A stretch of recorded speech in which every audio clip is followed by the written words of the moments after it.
Hello Finxters! Here's another new tutorial for you.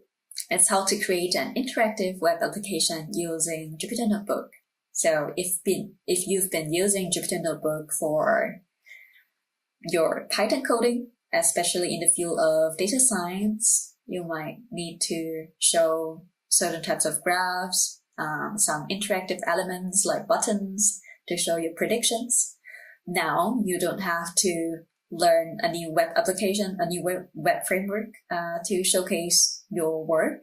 You can actually do it directly in Jupyter Notebook and then get it hosted on Binder. So this tutorial will show you how to do that.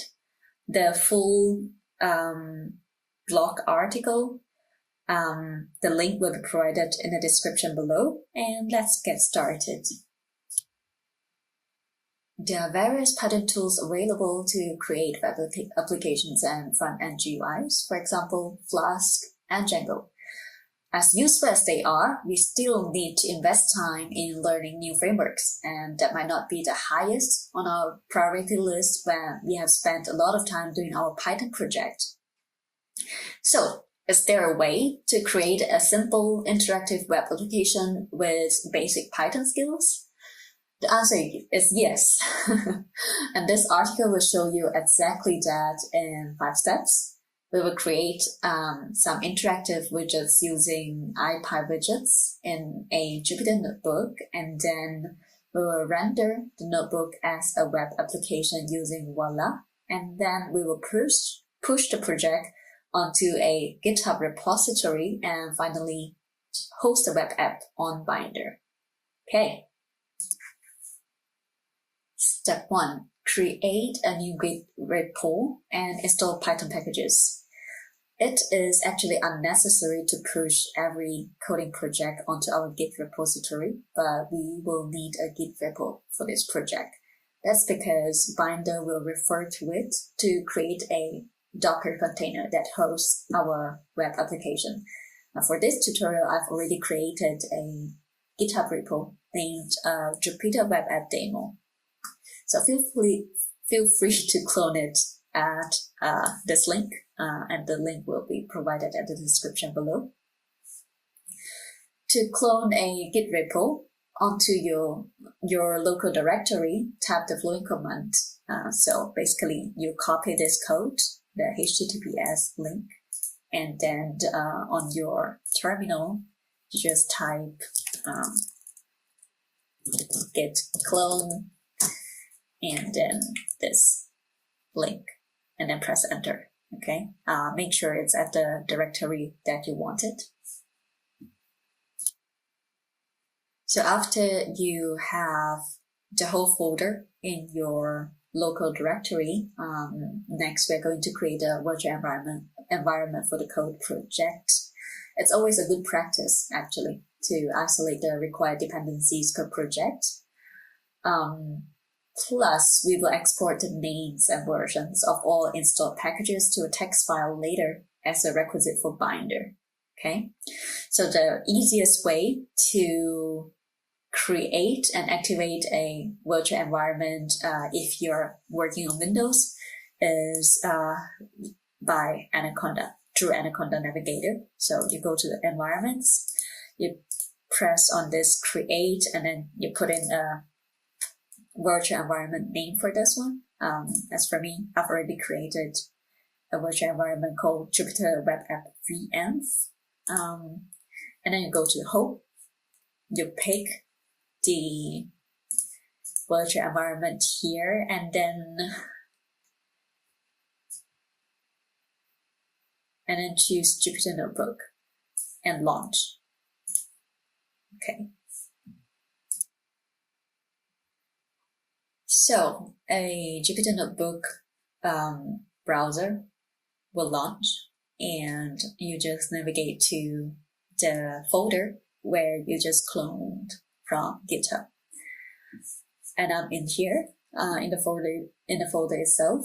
And now before we proceed to execute the notebook, we actually have to install some dependencies. So for this, we are going to open a new terminal from here. And we are going to pip install 3 different modules. Number 1 is widgets and the extension. The second one is Ipywidgets, and the third one is Voila.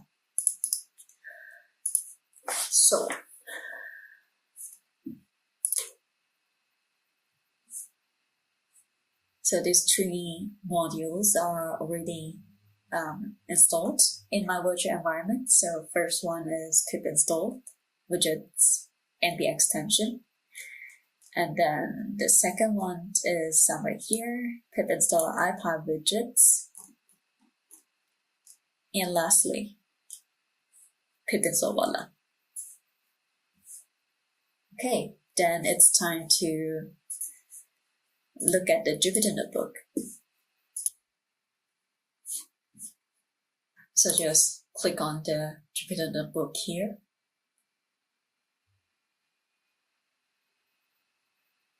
So first of all, we need to enable the extensions to be properly displayed on the notebook. So if you comment out this one, well, first of all, we can actually restart and clear the output.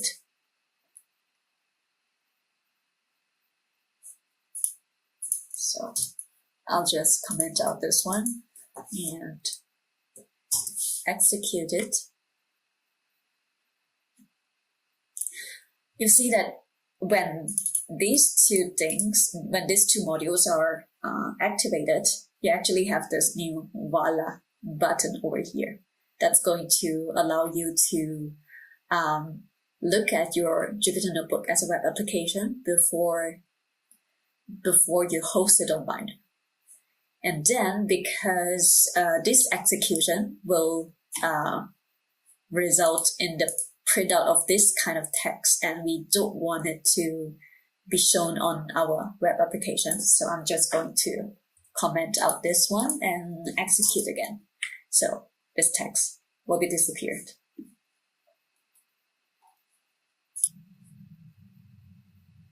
Now, Ipywidgets is a module that lets us create interactive widgets in Jupyter notebooks. So for example, buttons, text boxes, sliders, progress bars, and more.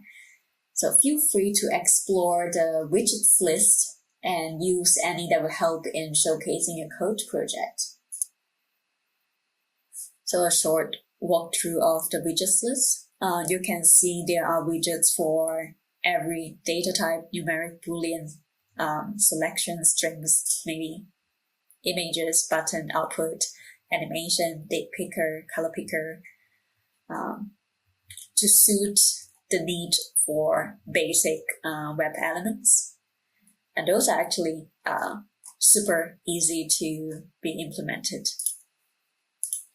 And we'll see right here. Now let's create some widgets that curate a text message to a person named Grandma for a dinner appointment.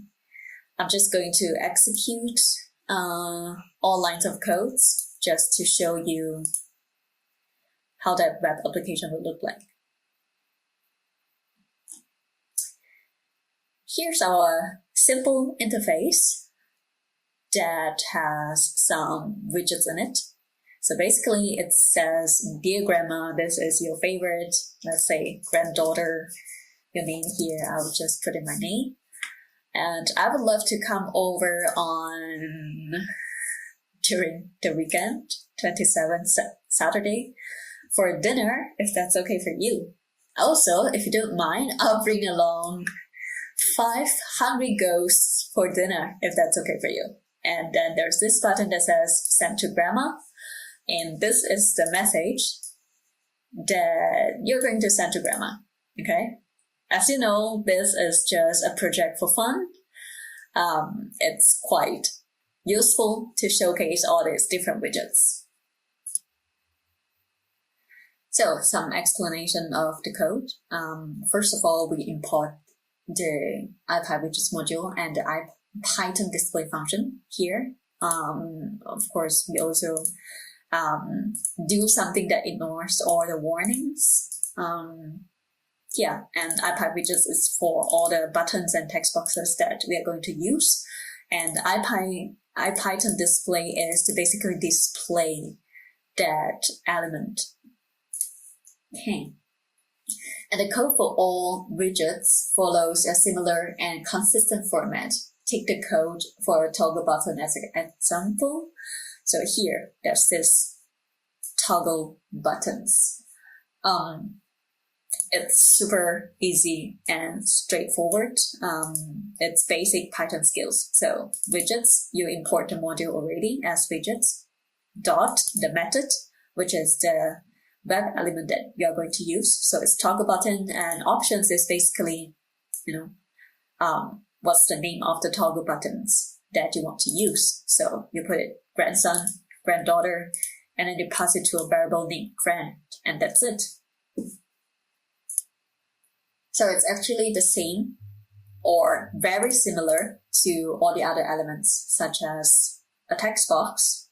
So you can see widgets.text for text box, and the placeholder, if you want some text for placeholder indicating what should people type in that box. So you put it your name here, for example. And for date, a date picker, you don't have to implement something that's very fancy. You just say description, pick a date, and then there's this date picker. So this variable is actually the one that holds the value that the user responds to. An integer slider, this is interesting. So you get to set a default value, a minimum and maximum value. And the step is actually how large the step is every time the user slides the slider. The style, I set the handle color to blue and having the description width a little bit bigger. So this is how it is. So for button, it's also understandable. Basically, you create a button here, a button method, and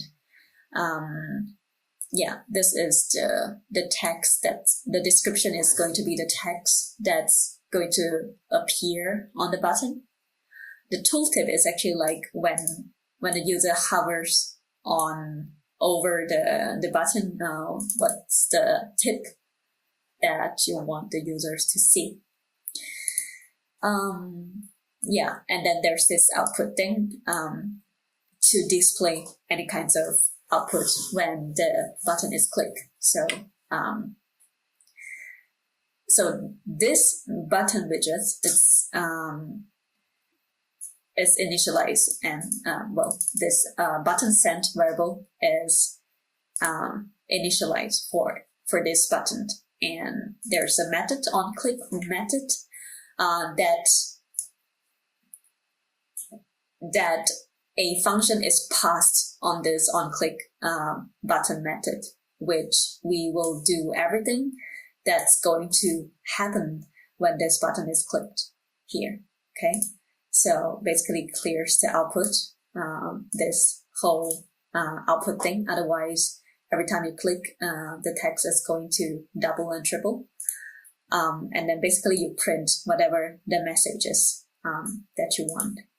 And there's also this interesting VBox and HBox. VBox is vertical box and HBox is horizontal box. You can you can set the layout, like the image is on the left, the text on the right, and then for top and bottom layouting, you do it using this VBox or HBox interchangeably. And notice how literal it is to get information from all widgets. See, grand.value, name.value, date.value, friends.value. Basically, you create a variable to contain this widget, and whatever that the user responds to it is going to be contained in this variable. So you just easily get the value of each variable by saying brand.value, variable name.value. Okay, then this is done. We are ready to turn the notebook into a web application using Voila. So just to reiterate, Voila is a module that actually renders a Jupyter notebook into a web application. So as we have installed the Voila package, we can now see the button appeared on our notebook interface here, like this. And there are two ways to debug the notebook as a web application before we host it somewhere else. So either we press the Voila button like this, and if in the beginning, if your notebook is a little bit buggy, it might not be so straightforward. It might not show directly from the button itself. With that, you can open the terminal, execute in the environment that says Voila space your notebook name .ipy1mb. It's the same as pressing the button. So now we can see that our web application looks exactly like how we wanted it. Okay. And now we just push the code onto a Git repository. You can push the code on your own Git repository, but before this, we need to create a requirements file for Binder. So there's a very useful function to list all the installed packages in your virtual environment into a text file. And that is, so directly from your Jupyter notebook, type the following command. So put freeze into requirements.txt. So basically it's going to pass all the packages into a text file named requirements in your local directory. So just execute it. When it's done, you can check the requirements.txt. So here you see all these different things. Okay, so usually what I do is I remove this Pywin32 and Terminado packages because they didn't work when I tried to put this requirements file on Binder. So I just, they returned me errors regarding these two packages, so I just exclude them. Right. After that is done, feel free to commit and push the changes onto your Git repo. So basically it's git add whatever the things that have changed, and then git commit with your commit messages, and then git push origin to your branch name. And I have already pushed the changes here on my Git repo. At step 5, I'm going to show you how to host a web application on Binder with its repository on GitHub. So the reason why we want to do that is that we want the notebook to be displayed as a web app that is hosted on Binder, which anyone can access with a URL instead of, just displaying it from your local host. And so we go to mybinder.org and choose the appropriate configurations for the code project. So first step here, you choose your Git repo. For me, I'll choose GitHub, and then I'm just going to copy this repo URL to here, GitHub repository name or URL. Okay. And I'm going to just leave the branch as it is because it's on the main branch, and path to a notebook file. For this, we do Voila /render/ the Jupyter notebook file demo.ipy Ipynb. Very important thing. We are going to choose URL instead of file. And press launch. And that's it. For the first time, it might take some time to load, but copy this thing.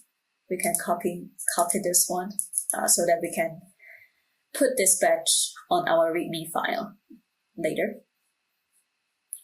So it's going to take some time now.